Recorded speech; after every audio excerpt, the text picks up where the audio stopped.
So the fur could fly, literally. For a starring role in Beauty and the Beast, he also has an album of poetry called Of Love and Hope, which was somewhere around here somewhere. Please welcome Ron Perlman.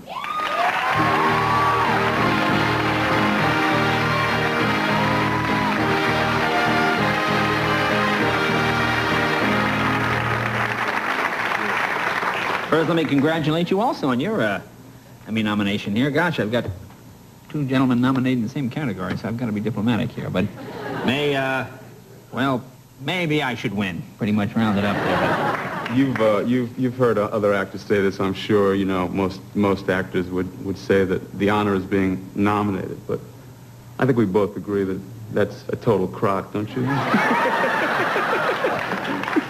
No, not this time it isn't. Because the nomination's all I'm going to get. I think we got to make the most of it. So you'll get the statue. I'll just get the nomination. Gentlemen. We should pay a little attention to our host, don't you think? Now, don't you do it? Don't you do an impression of him, if I'm not mistaken? I'm just. This is a. Hey, you know, the Emmy committee could be watching tonight. This is a big night for me to be on the dais with you. Well, this is not really a dais. This is an armchair and a couch, but that's right. But I have a chair in my house that is named the Archie chair. And anybody that gets close to it, I said, "Get out of the chair, dear meathead."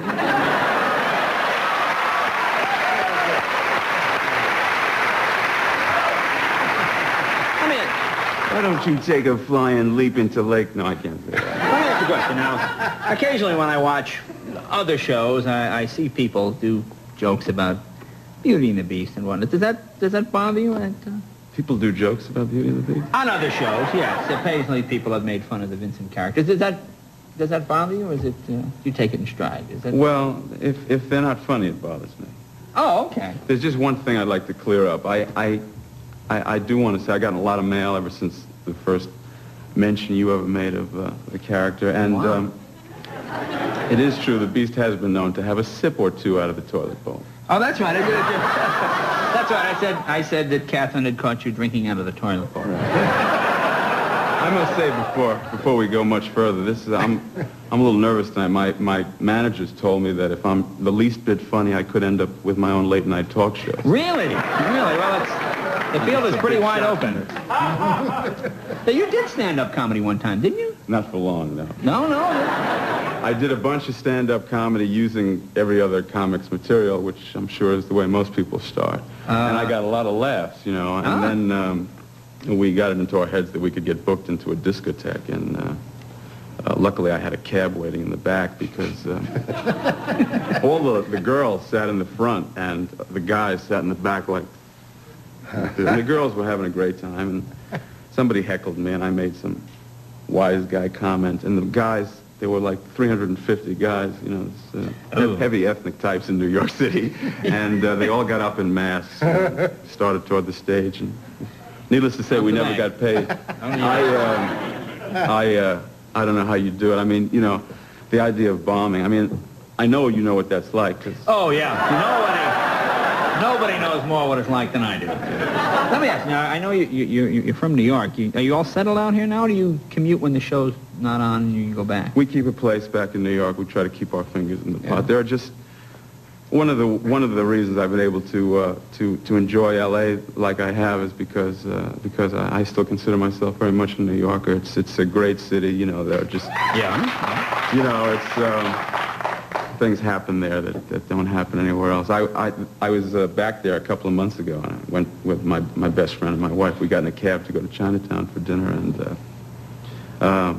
we got about a half a block, and this guy's got a bad flat tire. I mean, you know, it's the boom, you know, it's like. So I sort of leaned forward, you know, the little cubby hole, and I said, "Do you know you have a flat tire?" He said, "It's okay. I only got another hour to go." So that's New York. My favorite 3 words in the English language is "where to, pal." I mean, when I hear that, I know I'm home. Oh, then you know you're in New York. Well, how about I get bizarre mail? So you must get even stranger mail. I mean, playing kind of a sex symbol character, or no? Do you get odd mail on the show, or do you, unusual requests? Well, yeah. There have been a few pieces here and there, you know. We're still talking about the mail now.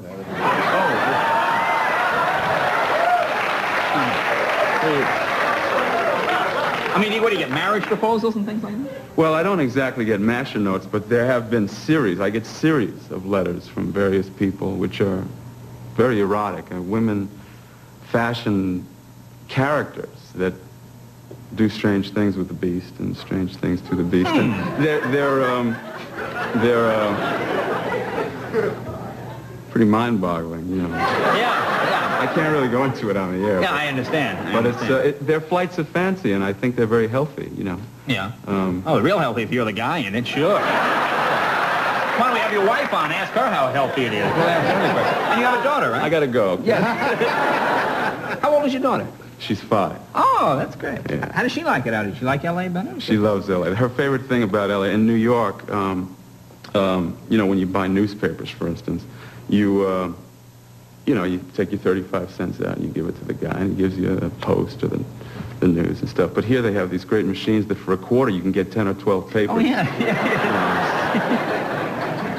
One of my favorite things about this Yeah, just town. go back out and sell them again for 25 cents a piece. You can make $3.50 on the deal, you know? Now, what is the story on your show? Now, you're doing more episodes, but it's not on the fall school. What is going on? Well, we just began our, I don't think you could really call it our 3rd season. We're sort of an astral body waiting to happen, but we have 12 shows that we're preparing at the moment, and our network, which will remain nameless, returning the favor,